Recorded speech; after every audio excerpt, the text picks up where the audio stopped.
thank the representative and my colleague on the Rules Committee from Massachusetts for yielding me the customary 30 minutes, and I yield myself as much time as I may consume.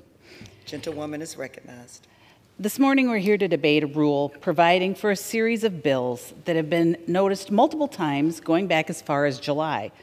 But we, the Rules Committee, were given roughly 1 hour to consider the changes that have been negotiated internally within the majority conference with no minority input. Presumably, the changes were made at the behest of the left wing defund the police activists that unfortunately have become the loudest voice in their party. It seems to me that these bills are very transparent response to the negative reaction Democrats have experienced as a result of these continued calls while crime is understandably skyrocketing. The Victim Act creates a new federal grant program to help local governments cut down on homicide and non-fatal shooting backlogs. The funds can be used for hiring and training detectives and processing personnel, upgrading or replacing investigative or evidence processing technology, and improving resources for victims and their families.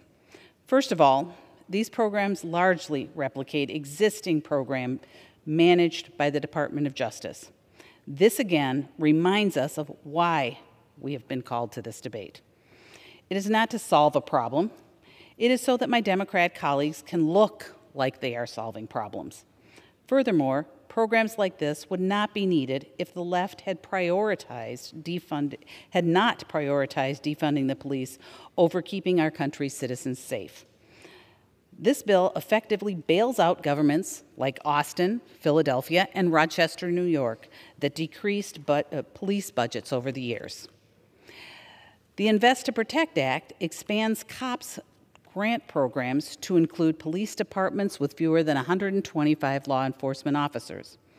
Funds may be used for training, body cameras, signing and retention bonuses, and providing access to mental health services. Just to point out, there is a clause in this bill that explicitly says the Attorney General can give preference to activities that have nothing to do with recruitment or retention. Madam Speaker, the left has been actively fighting against law enforcement, and as a result, the American people are angry. They are angry about the increases in violent crimes across the country. They are angry about repeat offenders being released to commit even more serious crimes.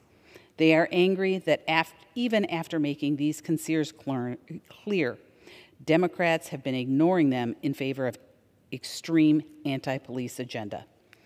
This is a last-ditch effort for them to act like they are not deeply out of touch with the country, coming just in time to see the results from election polling. This is an effort to sweep under the rug that my colleagues in the majority will seek private security while simultaneously seeking cuts to police budgets. My colleagues in the majority want to distract from the statements of their members that apparently defunding the police is only one step towards fully dismantling police departments. My colleagues want to distract from the fact that even some of the most senior officials of the Biden administration are echoing or applauding efforts to reduce budgets of law enforcement. Despite this hollow effort, I am confident the American people see right through this charade and view this for what it is, a political exercise. Thank you, Madam Speaker. I oppose the rule and ask the members to do the same, and I reserve.